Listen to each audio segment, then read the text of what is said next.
ambulance! Call an ambulance! But not for me.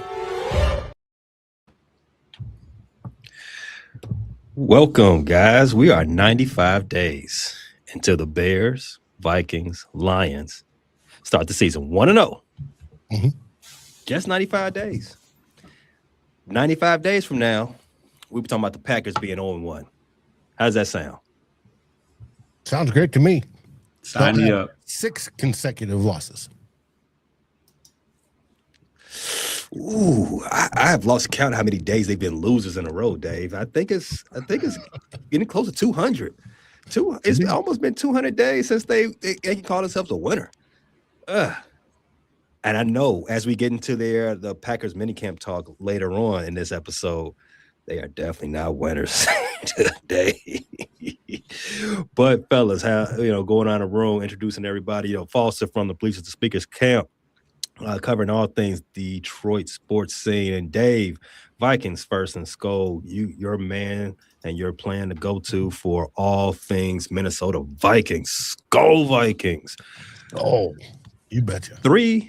Three of the 4 teams in this division are in minicamp. We have gotten to the mandatory part of the summer, fellas, which means, as I let the show off, football is on the way. But Dave, sit back and relax for a second, Dave. We still got some OTA talk to talk about. Detroit is in their last phase of OTAs. Foster, what's the word coming out of there? Well, kind of a lot. Nothing too crazy, but obviously Penei Sewell he's now a veteran, one of the leaders in the locker room, and he's got a brand new not a brand new role, but a new role as of late to take over. So he'll be man in the blind side. So he's got a lot of this play, but nothing that he can't handle. As far as the wide receivers are concerned, Isaac Tesla is hoping to take a step forward. The likelihood that he'll get more targets than his 2 a game, or a little under 2 a game from last year, it's not going to be too much of an uptick, but he did show some big play potential. He averaged 15 receptions last year. He had six of his 16 receptions were touchdowns.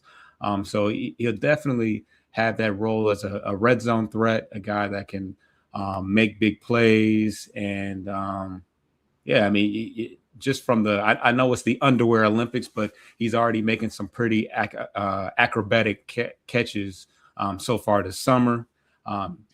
Practices in pajamas, according to your coach.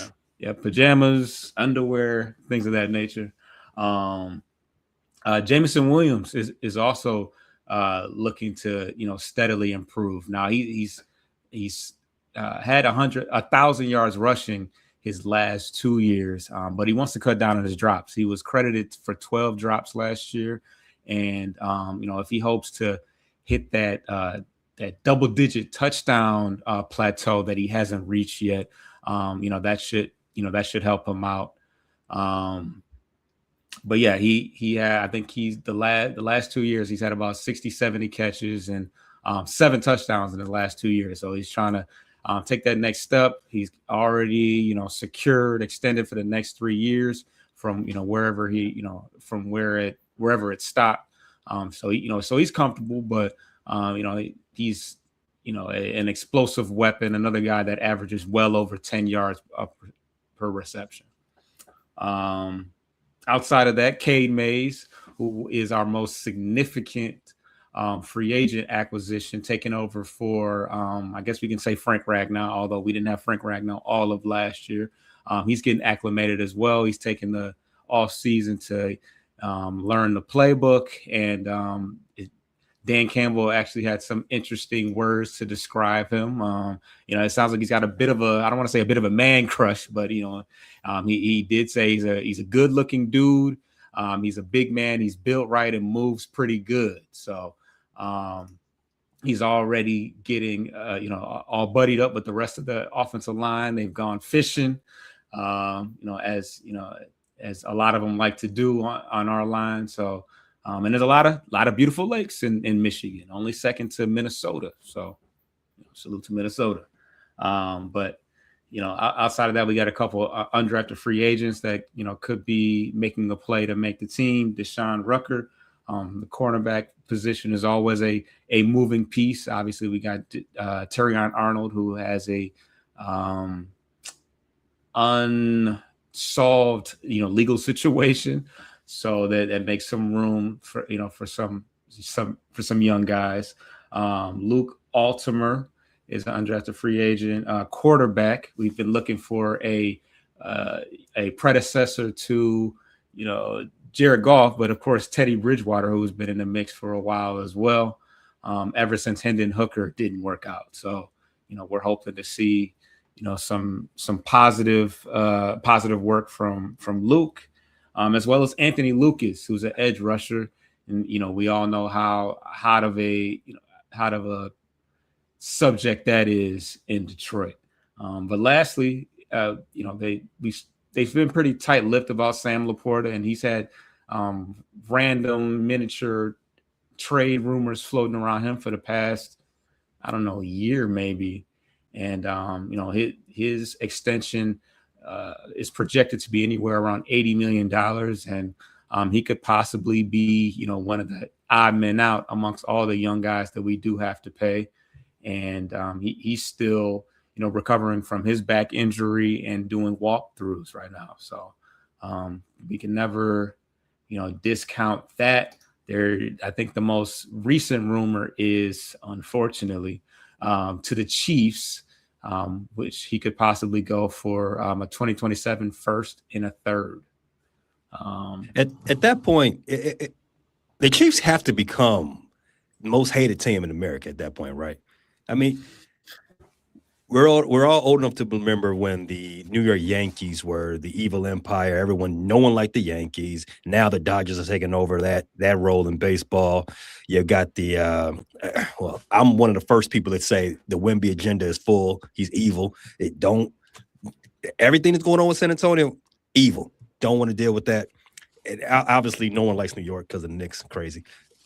But if the Kansas City Chiefs go from Travis Kelce to Sam Laporta, I never want anything good to happen to that team ever again. That would be a nice come up for him. Yeah, with Kelce kind of, rounding, wrapping up his long illustrious career, to bounce back to another Pro Bowl tight end. Not cool. That'd be the rich getting richer.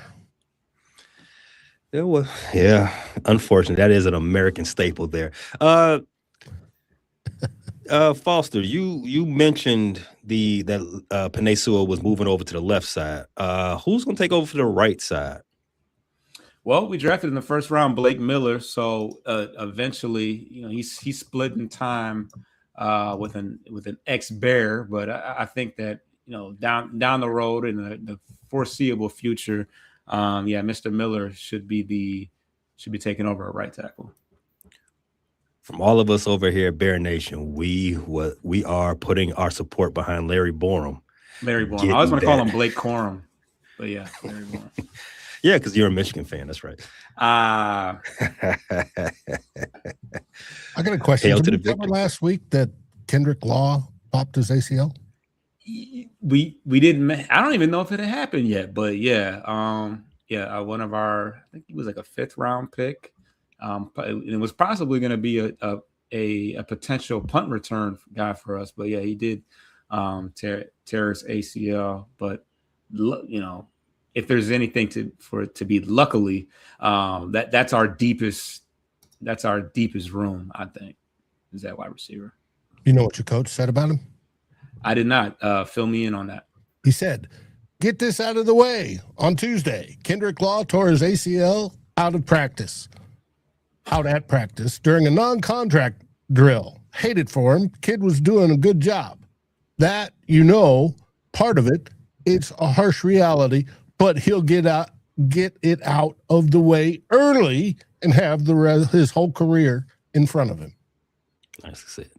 That's a positive way to view it. It is almost too positive, but Yeah, better sooner than down the road. So Yeah, Not the only faster and better. Not the only injury news come out of Detroit too, and not the only thing that Dan Campbell said that caught my eye.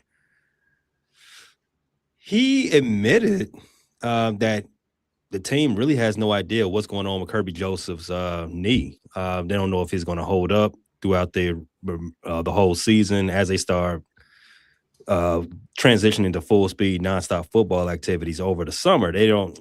I think his name is Christian isnt. yeah, Isn't he's been taking over first team reps over at the free safety in his absence, right? So what's the concern like? What's the concern level with the Detroit fans for Kobe Joseph moving over or maybe transitioning to Christian? well, I try not to pay attention to what he says on social media because I don't know. He says a lot of cryptic, weird things. He was did have the benefit of getting his payday just prior to his injury, but yeah, I mean, I think was it Brad? I think Brad Holmes addressed it last year that they're at peace with the fact that they missed something as far as the medicals are concerned last summer, and there's really no telling if he'll ever be back.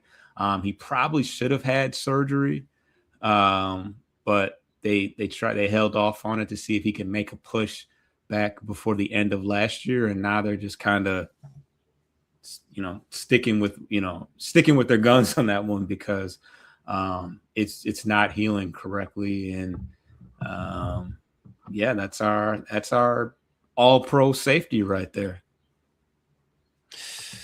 Well, other than that, I'm everything else coming out of OTAs right now has been pretty positive, especially the tone.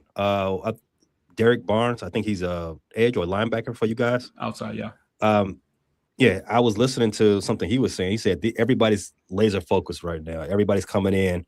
Everyone's being vocal. We leaving nothing a chance. Everybody's preparing to bounce back because last year is an outlier, aberration.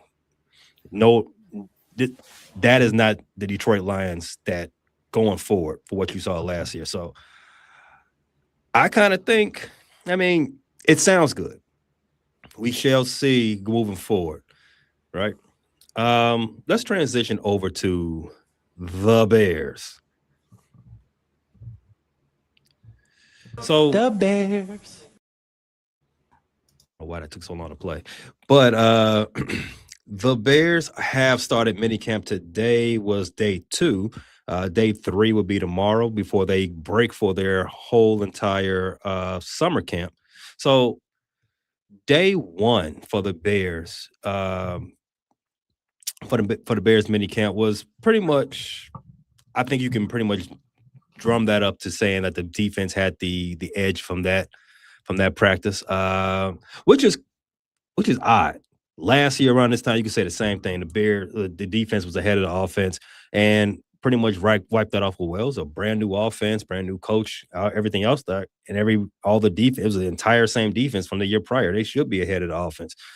Well, if you take the first 2 days of minicamp as a measuring stick between the two sides of the ball, it's really weird because it's a brand new defense. And the offense is the same as last year, but the defense got the better of the offense. What I do like to see from that is that, one, Jalen Johnson's out there, our former all-pro corner. He's out there after missing pretty much all of the off-season work last year and Ben Johnson's first year with the team. He's out there. He picked off Caleb once, I believe, yesterday in day 1.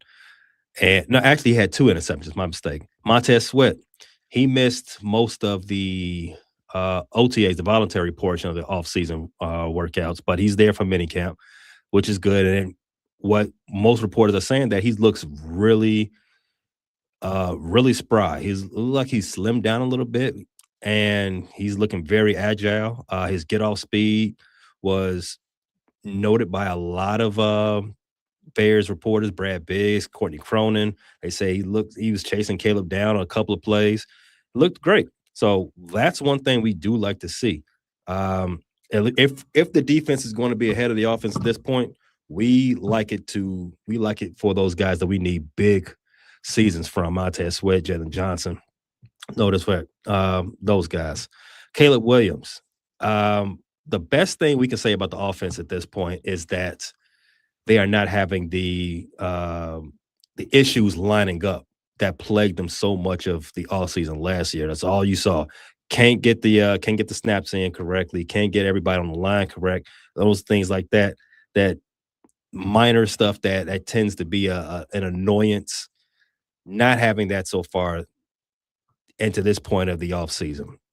They're saying Caleb Williams is commanding the huddle as really well, but after that, Ben Johnson is saying that his, what do you want to say, ball placement is still going to be a work in progress. It was a daily thing that they're going to monitor as getting better. Obviously, he completed I think 56% of his passes last year. So those are the things he want to continue to work on. Other things that came out of this, press conferences. And the one thing I do like about my coach, Ben Johnson, is that he's in midseason form when it comes to press conferences. And I do want to let you all know. I don't know if you all heard that there's a no cell phone policy now at Hallis Hall. Do not put your cell phones on the podium. Speaking the same language, and that's always a good starting point. Oh my. Good. Now that you've got a year under your belt, how does it feel? How do you feel about your position, what you're doing, the people you're working with? Somebody want to take their phone, so I'm not interrupted again. Thanks. That's my dog, man. As well, you should. Who should know better. Somebody else's phone was on the podium? Yeah, one of the reporters. Beat reporters do that all the time. They'll use. Oh, they were recording. Mm-hmm. Oh, and they rang. Damn, He's put it on. He's in form. His intensity is already. Let me tell you something. In 20 You're lucky 20 he years, didn't throw it across the room. you saw it in his eyes, right? Not my phone. He wanted Let me tell you something. In 20 years, when the world is dystopian and everything, everybody, civilization is falling apart. Right. There's gonna be a statue of Ben somewhere in Chicago, and Detroit natives are going to be migrating south. They're going to come across that statue, say, you know what? That's where we messed up. We should have never let that guy go. We should have never let that guy go. What? We didn't let him go. He left. Hey, you got to keep him in there. You got to keep him locked up. You can't let Benny leave. And psychopath. But elsewhere in his press conferences that everybody's talking about so far right now, it's the things that he says and also the things he doesn't say. He said what he didn't say about Kyler Gordon and Roman Dunze has raised some eyebrows. He said he's buying stock on Luther Burton. He ain't been really that complimentary of Roman Dunze. You all remember Roman Dunze, number 10 pick in the same draft that Caleb Williams was drafted in. He's pretty much laid down the law on Kyler Gordon. Like, look, I don't really know you, bro, because you're never here on the field during the offseason. You played 3 games last year. We could have really used you. It sounds like it's a make or break year for Kyler Gordon, one of the best nickel corners you have in the league. But if your best ability is, gentlemen, availability. That's easy. Exactly. And Kyler Gordon needs to be available. Now, injuries, they mostly are random. They are bad luck. But if you have soft tissue after soft tissue after soft tissue injury, there is something you're doing that you should not be doing, or something that you aren't doing that you should be doing, something like that. Kyler Gordon, he needs to figure that out because we need him on the field. This is going to be a big season for us, the Bears fans, Bears in general, and him. He's in I believe his second season of a big contract extension, and I believe the Bears don't owe him any more money after this year. Got to get to it. Also, with the Bears, there is some more stain coming off the field. Not necessarily what's going on in Lake Forest, but what's going on in Springfield and in Hammond, Indiana. So after our show last week, when I told everybody, like, look, Bears ain't going nowhere. Bears ain't doing nothing, man. Listen, they had all that time. It was 72 hours that passed. The Illinois legislature, they didn't give the Bears any type of resolution on that deal that they wanted, and the Bears still ain't moved to Indiana. Friday, and the Bears are doing this a lot. The Bears have messed up and down this whole thing. They can't even do a Friday night dump right. See, that makes Dave laugh. He knows what a Friday night dump is. So Friday night news dump. You betcha. Right. Before the internet, before 24-hour news channels, what organizations or people George Steinbrenner was great at this. Before all of that, what you would do is you would do something big. You will release a statement after the evening edition went out. You can't talk about it. You can't talk about it over the weekend. And by the time Monday gets around, you probably forgot about it already. Yeah. Right. So the Bears, they couldn't even do the Friday night dump right. They put out a statement Friday early afternoon about they are advancing their plans into their Hammond, Indiana considerations.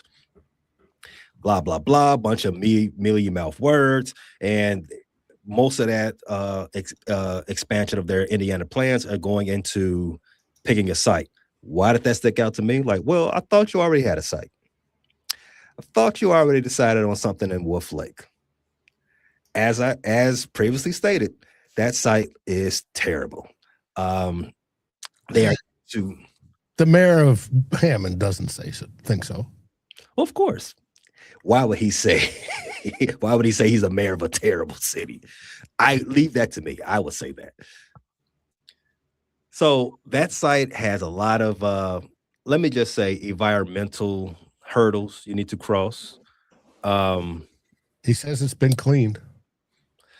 Yeah. The Bears have to do their own survey. You remember? Yeah, right. They said they had to do their own. They're doing more geotechnical studies on some other sites that they're looking into, right? So they got to do traffic studies, sun studies, like you said, water studies, ingress, egress studies, all these studies. But it all boils down to this: the Bears is just. All they're doing now is we're looking into more stuff into Indiana. If they were really serious about going to Indiana, if Indiana really did put out the best deal possible, you would take the best deal. You've all been in negotiation before with past employers or, whatever parts of walk of life you've dealt. When someone gives you a great offer and you walk away from the table, like, let me think about it for a second. And then you take 2-3 months later to mull it over. Is that offer going to be on the table when you come back? Not if it was that good.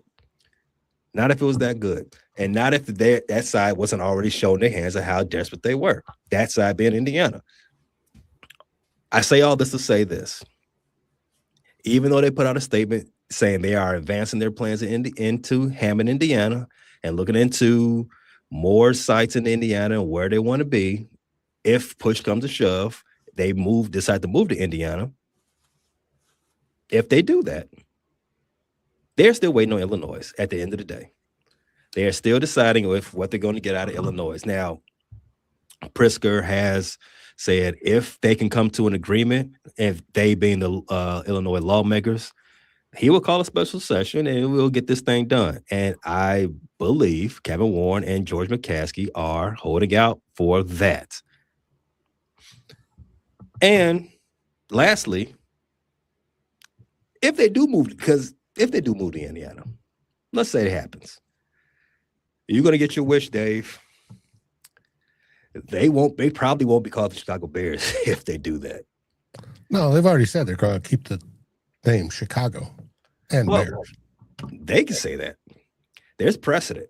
Like we've said it plenty of times. Well, I've said it plenty of times. This isn't new. Hallis tried to move the Bears to Arlington Heights way back in the 70s. Mm-hmm. His son-in-law, the late husband of Virginia McCaskey, he tried to move the Bears to Arlington Heights in the 80s.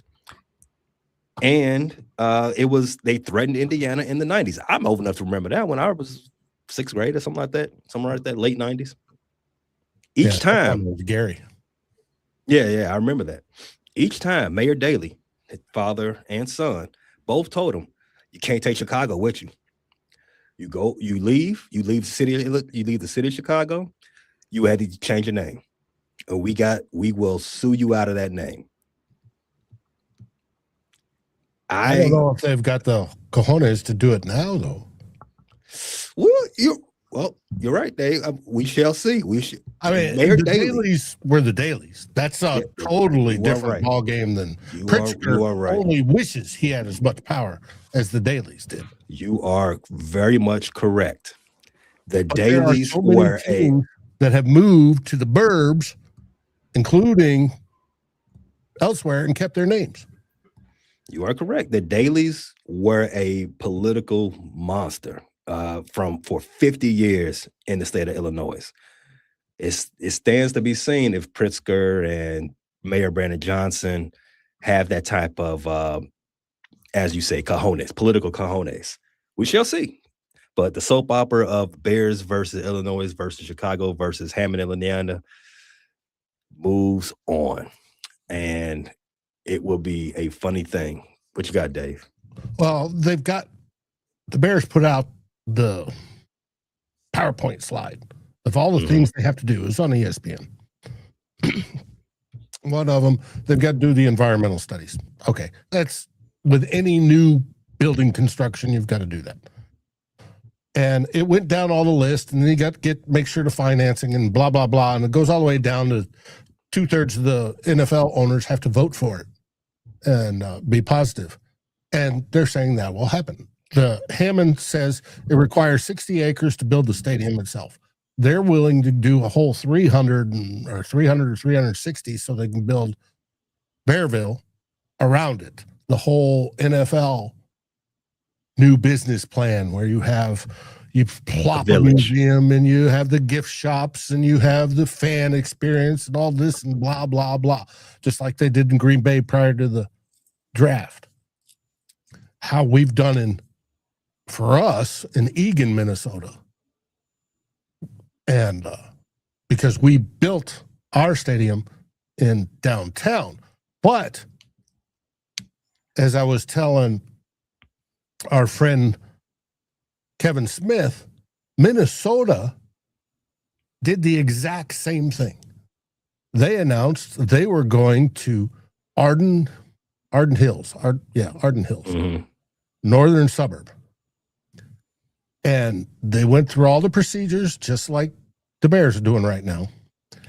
And then the city and the town and the state bent over with a whole bunch of public pressure and gave up and said, we'll help you build a new stadium, but it's got to be downtown. It's got to be owned by us. It's got to be built downtown, and it's built downtown, and then the Wolves bought the land, Northwest Airlines headquarters site, and then they built TCO, the training center. They have the Omni Hotel. They've got apartments built there. They have the museums at there. The whole works, the Ville portion of it. Now, are the Bears trying to do that with Arlington Heights because they own that much property? They could easily make it into Bearville in Arlington Heights. And it's set in a perfect spot. You've got the airport just there. You got the Metro runs right by it, right? And all they would have to do, and McCaskies are willing to pay, but they want the tax thing solved, the whole issue. And until that happens, nothing is going to get done because the Chicago folks in the state legislature, even though Arlington Heights and Cook County, it's not part of Chicago, so they're not going to vote for it. You have folks in Illinois that are down south that are just laughing, and they don't care. And it's going to be interesting to see if Pritzker, you guys been working on this, 3-5 years now, and still haven't got a solution. If he can gather enough, when the House Speaker's already said he's not coming back if he calls a special session. If they could figure out a way to make it work, because I can see the Bears wanting to stay in Illinois, but it does not look at this time like that's going to happen. It looks like they're going to move to Hammond. Now, their stadium lease with Soldier Field lasts through 2033, so we got some time. But we'll see how this goes. One key thing when you compare the Vikings situation to the Bears' current situation, the Vikings had a bigger ace up their sleeve because we don't play Joker, deuce here. Real men play ace high. The Vikings had a bigger ace up their sleeve that is not present in the Bears' hand. The Vikings had L.A. Well, they had threatened that happened since Red McCombs was threatening to, because the city refused to build a new stadium when the Metro Dump was winding down. He was like, I'm going to take them to San Antonio, or I'm going to take them to L.A. And the whole L.A. thing was always there. The Rams hadn't moved there yet. And even when the Rams moved, the Chargers hadn't moved up yet. Mm-hmm. And it was almost a perfect fit, because what happened to the Minneapolis Lakers? They moved to L.A. And we were figuring, that's going to happen with the Vikings. That's one of the reasons why the fans got behind. No, Minnesota, and we lobbied the state. No, let's pay for it. Now, Minnesota did it correctly. The Wilfs have already paid off the stadium almost 20 years early. They're still maintaining the stadium. They get most of the revenue from it, but the state gets it too. And like I've said before, U.S. Bank is used over 200 days a year. And there's only, 10 or 12 football games in it. So it's the state got what they wanted. The Vikings got what they wanted. It's been a happy situation since. And I just wish that would be the case for Chicago, but I don't see it. I don't see the political side of your deal, and that includes the Bears. Bears have fault on all this too. They have not done the correct things to get this done, to get it done. And I think we're going to be singing "Bear Down, Hammond Bears" soon enough. The Bears did file for trademark of Hammond Bears. They did do that, which is just due process. I mean, just doing their due diligence, just in case. As I said, Chicago can't be litigious if you push them hard enough. But there is no L.A. ace in the hand for them to play. If you put Chicago versus anything in Indiana, I think Chicago's going to say, we can wait it out. But no, there isn't. Moving from the third largest to the second largest city. No. That would get, as you said, it got people motivated. It got people it fired up some candy asses, so to speak, to get things going in Minnesota. You do that in Chicago, it's gonna fire. Well, not even just Chicago. You do that in Illinois, it's gonna fire up some people to get some things done. So stay tuned on more. Yeah, Bears. This saga is not over. It's going to continue. The weekly soap opera that is Chicago Bears Stadium. That is correct. Stay tuned for more. Need a Garrett's popcorn break.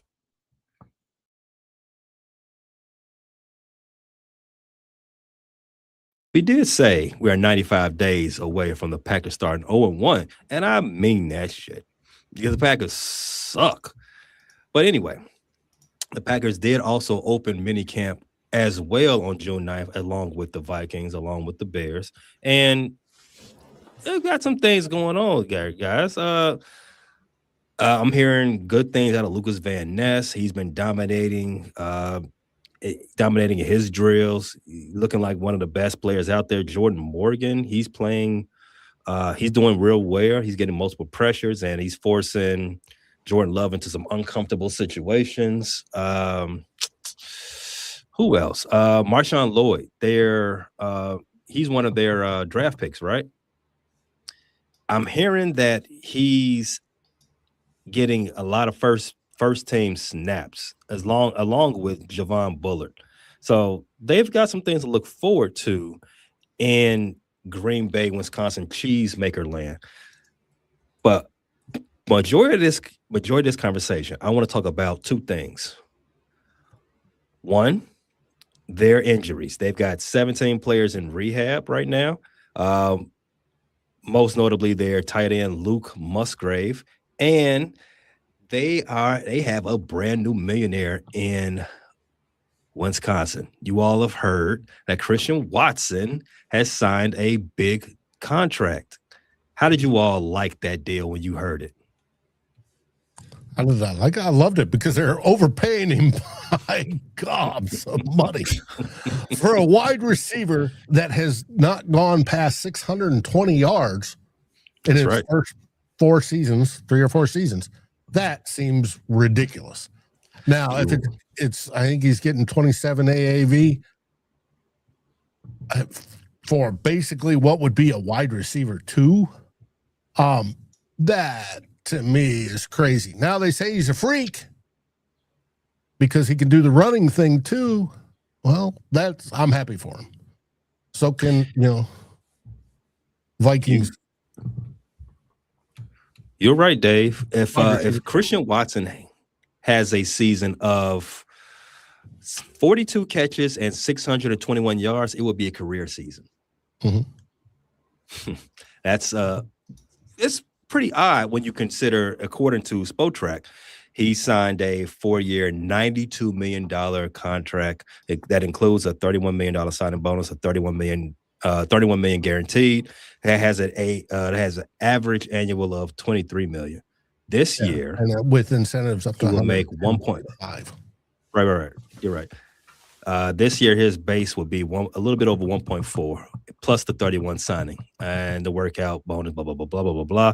And his dead cap will end up around $35.8 million this season for a guy who gives you, again, on average, 12 games, 37 catches, and 600 yards. Mm-hmm. Foster, what you think about that contract? How good, bad deal? Where you at with it? I mean, they're definitely going based upon what the potential aspect of things. I mean, he's definitely a bigger receiver, a guy that can stretch the field. Although he's only played, like you said, an average of 12 games. He's only, and 41 is the most catches he's had in a year. The average per reception is definitely up there, and he maximizes it. 7 touchdowns last year, 6 last year, and 7 his rookie year. But yeah, they're definitely hoping that, although he looks like his ceiling is wide receiver 2, I mean, I think that they're expecting him to be that guy. Who? They're counting him as their wide receiver 1. Yeah. Because I was going to say that, I don't think Matthew Golden, the second-year guy, is taking over as a number 1 at this point. But this puts a lot of pressure on Jordan Love to make things happen this year. It's kind of make or break, I think, because I mean, they're fully investing in his favorite guy, and for their sake, it's best that he stays healthy this year, because that'll be a lot of money put in on someone that routinely is in street clothes. So yeah, but he's averaged 17 yards a carry, which is huge. It's the end around. How many of them touchdowns that he scored against the Lions? Probably most of them, honestly, because he kills us. I'm not gonna hold him up. I mean, he gets busy versus us. Yeah, that's what it is. He's good for one. He scored 2 rushing TDs. Both He's good for 1 or 2 good games, big games a year, and then he's good for a bunch of tent visits. He averages more tent visits a game than he does catches. I just think it's crazy. And I misstated. I said 27 years or 27 million AAV. It's 23. But that's still what I'd consider high for a wide receiver too. Yeah, those wide receiver markets. I've been saying it on this show, other shows. I don't know why, because I think the wide receiver is the most replaceable player on offense. I think it's a wide receiver factory now. Now that pro offenses mimic college offenses so well, you can get a wide receiver at any point. They're like almost like running backs. You don't need to overpay for them like that to this point. Not to the point where they're as injury prone as running backs. You can use up a running back real fast and get another one. But wide receivers, I mean, if they get so expensive, I just go draft another one. I'll get another one. Well, I mean, they're plentiful. Every round has 6, 7 wide receivers that are usable. Mm-hmm. Come on, man. No. We're in an era now where you got $40 million a year wide receivers. So it's crazy. Now, the Packers obviously made this decision to extend him, but does that mean their evaluation of wide receivers is good? You could say that. I would say that they did this just because they were kind of jealous of you, Foster's, and my team getting all the headlines this offseason because they ain't doing nothing because they ain't got no money.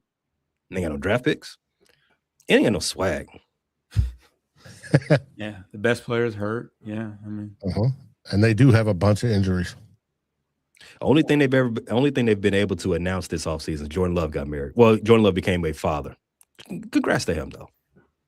That's it. Nothing on the field. So they had to do this. Let's talk about a team that's actually going to win their first game this season. Dave, the Minnesota Vikings also, as I said, they opened minicamp on June 9th. Yesterday. But the most of stuff was talked about is right there with the camp battle. I think your team, the only one that's got a legit battle going on. Let's update us on that.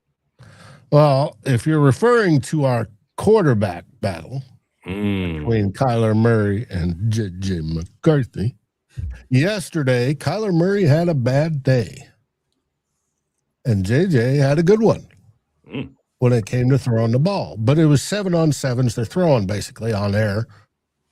Kyler Murray had 2 interceptions. The first one was obviously tight end 3. Bartholomew ran the wrong route.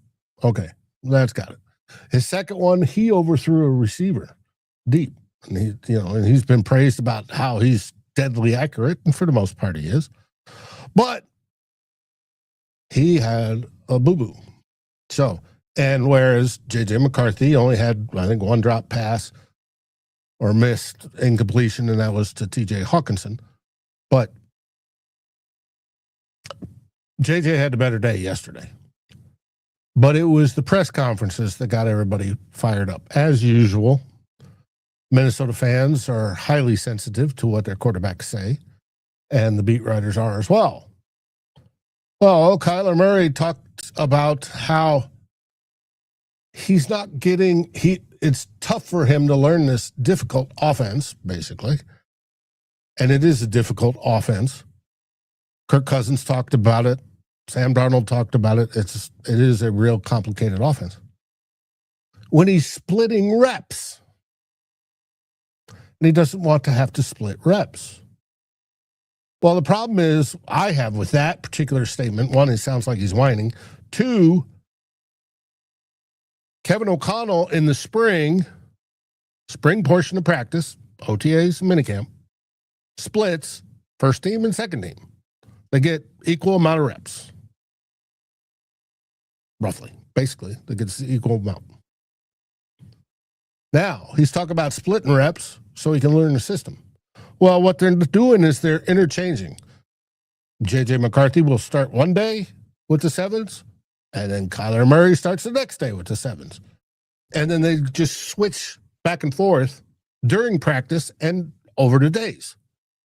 And when they're switching, The one that's not with the ones goes with the twos. And then they switch and it's back. Twos goes to ones, all that sort of stuff. And he says he's not getting enough reps. Well, he's getting all the reps. It's just with what team he's getting the reps. He wants them all with the firsts, the ones. I think right now, when they're throwing on air, it doesn't really matter. It's a good time to learn the second stringers, your wide receiver 3, 4, 5, not just Justin Jefferson and Jordan Addison and TJ Hawkinson. Learn the other guys too, as you're learning the playbook and what's expected of you. But I'm one of the few that say it's a detriment. Now, the other seasons, whether it be Kirk Cousins or Darnold, those guys got 70 to 80% of the snaps with the ones in the spring. But they were also not in the competition. This year, when Kyler was brought in, he was told he's probably the assumed starter, but he's got to compete for it. J.J. McCarthy will be trying to stop him from winning that job. J.J. McCarthy wants to keep his job. And so when he came out yesterday and he sort of whined, it didn't look good. Whereas when J.J. McCarthy last week talked about classroom, I'm on one side, he's on the other, the press absolutely crucified him. And yesterday, they didn't crucify the young Kyler Murray, which I find absolutely fascinating. But now, Kyler Murray's the more talented quarterback as of this day, and he's most likely going to win the starting job. What I worry about is, can he keep it, and will his leadership develop enough to stay and keep it and have a great season? That was the one concern he had coming out of Arizona. And that it faded away. And there's tons of players and beat writers that talked about it. Can that be fixed on his end? Because he's got the physical talent other than height. And if we win the Super Bowl, he will be the shortest quarterback ever to win the Super Bowl. But everybody's focused on the quarterbacks because that's, the number one thing in football. But there are 88 other players on the team. And of those 88 other players, the offensive line looks different this year. The big round bellies, it's not that they've changed personnel. They haven't. We got Christian Darrisaw. He's 100% healthy. He's not even wearing the sleeve on the knee anymore. He's great. He looks fantastic. But what has changed is the coach. Because we fired the O-line coach last year. We now have, and we promoted his assistant. And they're saying they've changed the drills. The beat writers have seen stuff they've never seen from the O-line, and the O-line's just flashing and looking spectacular during this thing. And a whole lot better. So if the Vikings O-line, which was part of the problem for J.J. McCarthy last year, is playing better, and our defense is doing our defensive things, you guys are in trouble. I'm just telling you the truth right now. You will be in trouble. No matter if it is Kyler Murray or J.J. McCarthy at QB. Now, there's rumors flying and hit Viking sphere and the Twitter sphere and everywhere else that J.J. McCarthy may end up getting traded. When I first heard that, I poo-pooed it and said, no, that's not going to happen. And it may not happen. But the one thing that's changed since then and now is that we have the new GM, Brian Teasley. Brian, I think, is his first name. Teasley, I know, is his last name. And he could decide, no, I want to keep him. I want to keep him. I want to keep him. He can be traded. So I've been looking at what spots would likely be a trade destination for J.J. McCarthy. And I picked what teams, quarterback needy teams, would fall into that bucket. And I asked what ones have weak QB2s that might be interested in him. And on the list, you got the typical New York Jets, Arizona Cardinals, Cleveland Browns, all your failure type organizations that have been looking for forever to find their guy. I don't think it's happening. But any one of those could, and that would probably doom J.J. McCarthy's career, but it is what it is. There's also other teams on that list that could use J.J. McCarthy. One that's interesting is the Indianapolis Colts, because Daniel Jones may not be 100% healthy come week 1. And I believe J.J. McCarthy's better than Anthony Richardson. So we'll see if that happens. There's the Atlanta Falcons, because they have Michael Penix and Tua Tagovailoa. I doubt that's going to happen. You got the Raiders. I doubt that's going to happen. You got the Dolphins. What if Malik Willis fails? But the teams with backup issues could be the Patriots.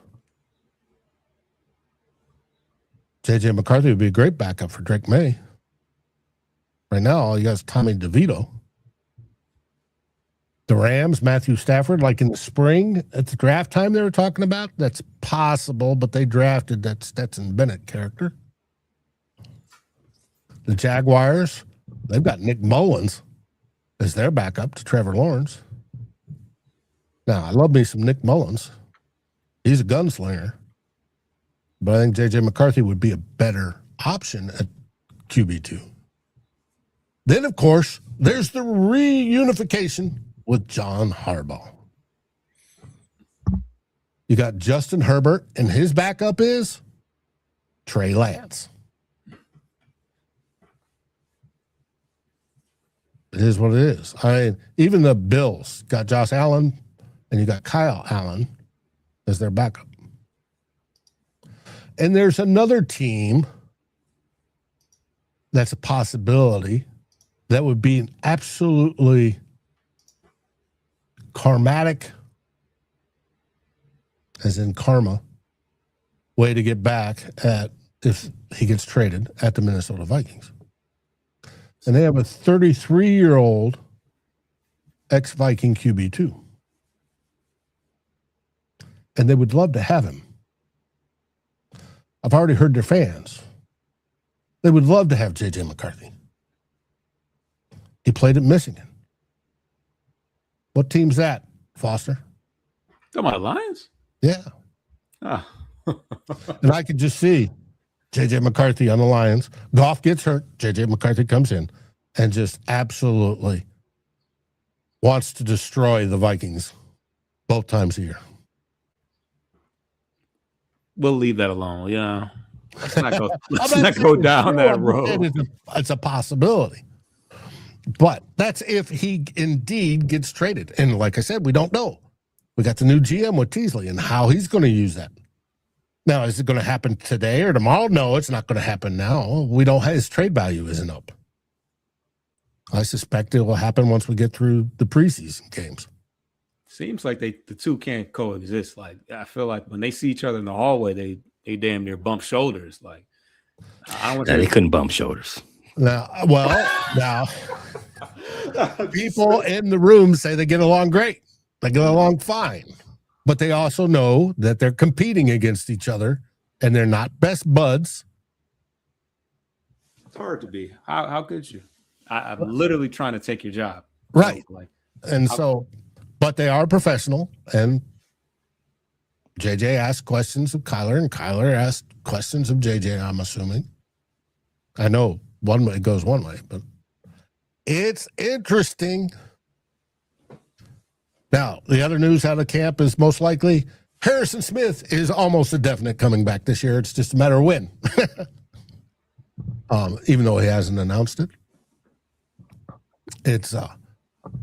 But it's other than that, I mean, everything at camp, you got rookies looking good, you got veterans looking good, best shepherd of life, all that sort of stuff. So it's good happenings in Egan this week. I would hate, even though I do think that the loser of that quarterback battle is going to get traded. I feel like that win is in the air, but I would hate if he got traded to New England to back up Drake May, because the NFL needs more DeVito.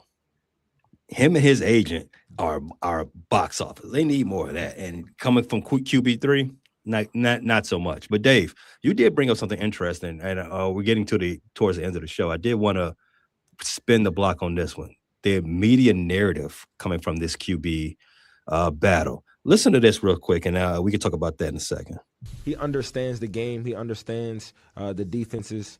He understands just how to put touch on the ball, just enough to where it gets to where it got to go without making it difficult for us. So he understands the game a lot more just because he's been in the game for a couple years now. So he kind of throws the ball before you even get out that break. And, that's good. Yeah, for so sure. He throws you open. For sure. We can use that. For sure. 2008. Yeah. So Story. he's a smart guy. He's a smart guy, and he's a competitor, Yeah. just like me. So I'm looking forward to see how good he do in training camp. I'm looking forward to JJ seeing his improvements and seeing the different things that he has picked up over the offseason. But I'm excited for the competition. You know, I'm excited for that. Do you think? Do you think that? Well, you've already intimated that there might be a media slant, maybe not bias, but at least a media slant in this QB battle. Right. Do you clicks? Why wouldn't there be? Of course. But do you think that there's a favorite coming out of the locker room? Out of the locker room or off the media? The media favors. No. The locker room. That's the sticking point. Because you have people like Brian O'Neill talk about how the whole team loves J.J. McCarthy last year and will ride and die with him. And he's absolutely great. He's a fantastic leader, yada, yada, yada. It's great. And Brian O'Neill isn't the only player that said that. Question is, when will the locker room suddenly go, well, Kyler's winning us games, so we're going to, ride with him. And then will JJ sort of say, whoa, no, you guys, you're my brothers, sort of thing. I don't know. And I think that's what they're fearing in the head office, is that it'll split the locker room. And of course, splitting the locker room does no good for the team. You want everybody around one leader, going one way, hopefully winning tons of games, and take us all to the Super Bowl, and him becoming the shortest quarterback ever to win a Super Bowl, if it's Kyler Murray. One band, one sound. If it's J.J. McCarthy, you hope J.J. grows, gets better, kicks ass, goes all the way to the Super Bowl. And it vindicates Kevin O'Connell for choosing him and saying, yeah, we found our next franchise quarterback. It's going to be interesting. I think the locker room likes both. Now, obviously, Justin Jefferson likes the fact that Kyler Murray's been in the league. This is his 8th season and knows how to throw touch on the football. And Kyler Murray's good. He's a talented QB. He was the best in high school in Texas, set all sorts of records. Right? He was good in college. He obviously throws a beautiful and easily catchable ball. And what JJ has said, Jets, about J.J. McCarthy's ball was versus Kyler's is Kyler's are easier to catch, and he doesn't have to move around so much to catch it, which comes to the accuracy point of it. Kyler's a more accurate quarterback. And like I said, Kyler's talent-wise the best of the two. But it's the other things that Kyler brings that bring into question what JJ has already. So it's, as a Vikings fan, all I want is to win. I don't care who does it. Shit, Kevin O'Connell could take off his hat and shoot up and come out, and if we win, I'm happy. It won't happen with Kevin O'Connell, obviously, and he wishes it would, but it won't. He doesn't have any eligibility left. No, he's retired. He could unretire. It's pros. It's not like Jefferson made his decision, though.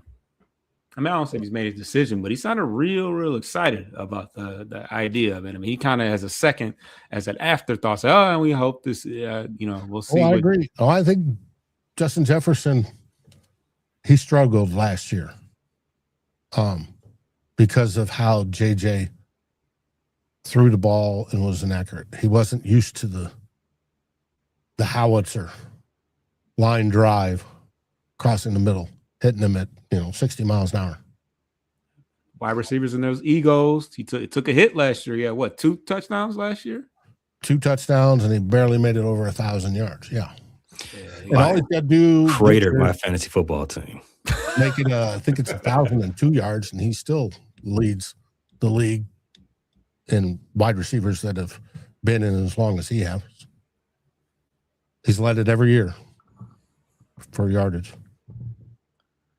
But he wants more touchdowns, which I don't blame him. I got a whole lot of weapons on this team that want more touchdowns. There's not enough balls to go around.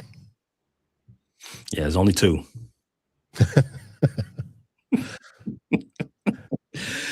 You can make sure you subscribe to the Minnesota Vikings podcast, headed up by Dave and all his merry men. Vikings First and Skull. Never miss a beat for any Vikings updates whatsoever all throughout the summer and heading into the NFL 2026 season. 95 days until kickoff. Do the same for my guy B. Foster and his merry men, June, Coach. They cover all Detroit sports over there at Bleachers and Speakers. Make sure you like, subscribe, share with a friend, hit the notification bell, and do all the necessary. Dave, what do we say on the way out?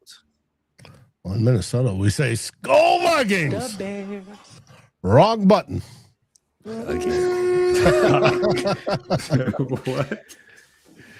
What do they say up there in D-Town?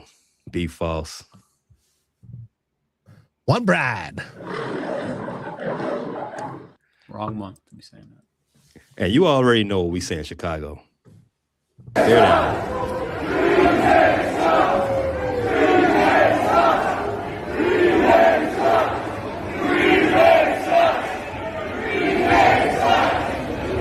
Appreciate you tapping into this latest episode from the Frustrated Chicago Sports Fan channel. Don't matter if you was watching on YouTube or listening on Spotify or Apple. Make sure you like, subscribe, share with everybody on the block, and hit the notification bell so you never miss none of our daily drops. And to all the guys from the Shy, we say 3 things. Bear down, fly the W, and sell the team, Jerry. If they win a title, we shut down the store. Yeah, we yelling at the screen.